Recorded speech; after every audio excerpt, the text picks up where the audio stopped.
Bagsak presyo ang mga tinda sa mga ukay-ukay dahil hindi nagbabayad ng tax sa mga ito. Pero ayon sa Bureau of Internal Revenue, dapat ding buwisan ng mga ukay-ukay dahil hindi naman naiiba ang mga ito sa iba pang negosyo. Balita hatid ni Cesar Apolinario.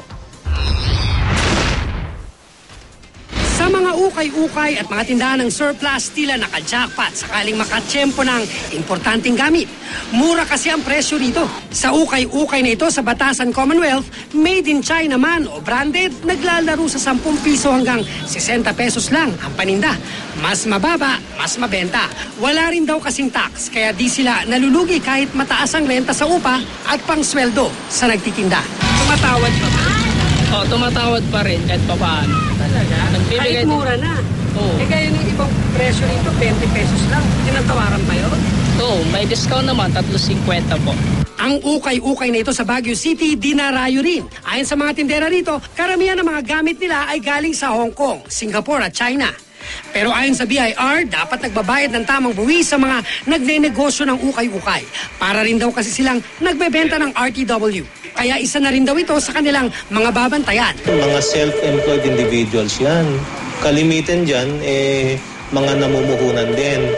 And sa ilalim ng ating batas, so yung tax code, lahat po ng may kinikita, all taxable income from whatever source, kailangan ho yung magparehistro sa BIR. Paano yun? Kung magre-resibo kayo, kikita pa ba? Ayun lang, wala na kasi mahal na po ang upa dito.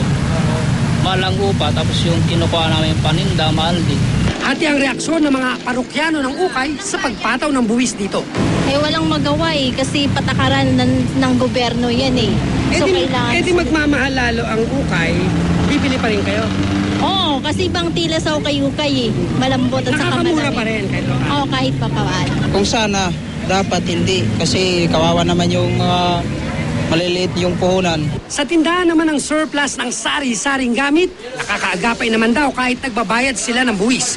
May permit to operate ang tindahan at nag-i-issue ng resibo pero bagsak presyo rin ang paninda. Dito may pwesto kami. At least pwede kami habulin ng customer namin.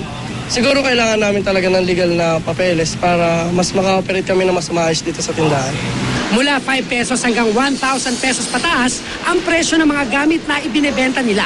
Electronics, appliances o kahit gamit pang kusina, triple raw ang baba ng presyo para sa mga mall at appliance center.